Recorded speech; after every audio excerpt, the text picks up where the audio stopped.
Stars are born in large clouds of interstellar gases. Now, this cloud is massive, composed of hundreds of solar masses of material. As a result, each interstellar cloud will give birth not to only one or two stars, but a cluster from tens to thousands of them, roughly the same age. Of course, some of the stars born can be quite massive, but some can be quite small. And in the context of young clusters, the color temperature and the magnitude is directly related to the mass. Now, in comes the Hertzsprung-Russell diagram, or HR diagram for short. Now, this diagram, it relates the luminosity or the magnitude to the color temperature of the stars. Now, as mentioned, these young clusters, they will form a 0H main sequence, of which it is plotted in absolute magnitude. Now, we know that measured magnitude relies on distance.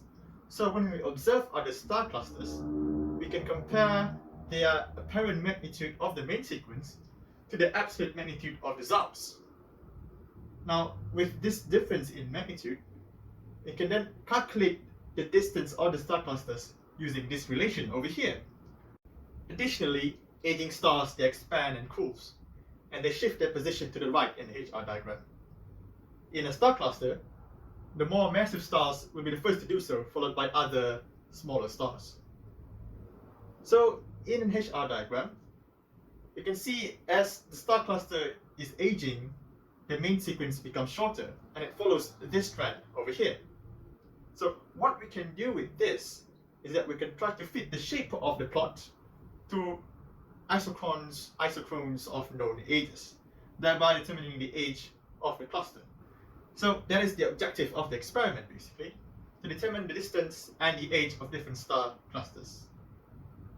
But before we begin analyzing them using the HR diagram, we first need to do some photometric and spectroscopic measurements of the individual stars in the star clusters. Now, this list here is a list of stars within a specified star cluster. Let's choose one, and the telescope will point to that star. Now, in the simulation, we want to use the photometer function of the telescope to measure the magnitude.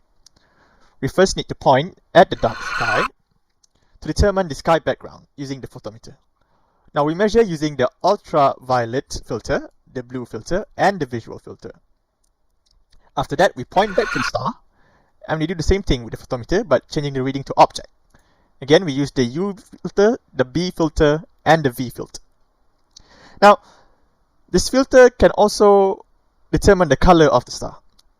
And then the simulation will automatically subtract the contribution from the background and store the magnitude data of the stars.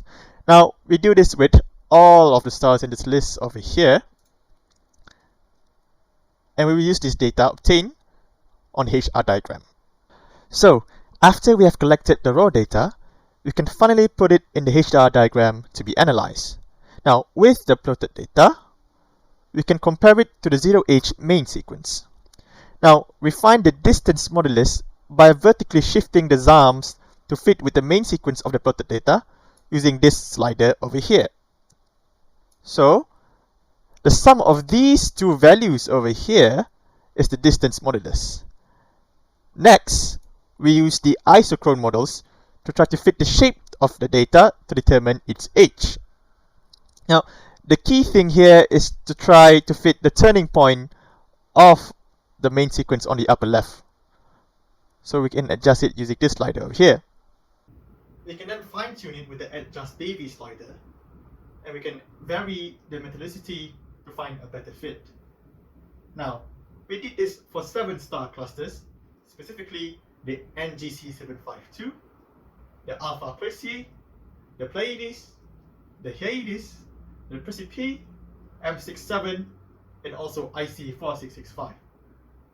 Now, from this data, we determined that the star cluster M67 is the farthest and also the oldest, whereas for the closest is the Hyades, and for the youngest is the IC4665.